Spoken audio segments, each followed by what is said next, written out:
अब तुम लोग गलती से अगर नए हो तो सब्सक्राइब करो, वो जो लाल वाला बटन है उस पे अपने जीजा जी फेंक के मारो या फूफा जी, मुझे नहीं पता, बस क्लिक हो जाना चाहिए। म्यूजिक दाड़ा अल्प दाड़ा शुरू कर।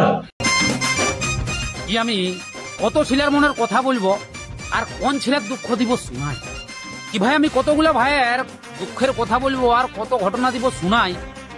আর ভালোবাসা করে তুই সেদিনই শান্তি পাবি যেদিন শ্মশানের বিছনায় দিবি ঘুমাই, কারণ পুড়ে হয়ে যাবে ছাই।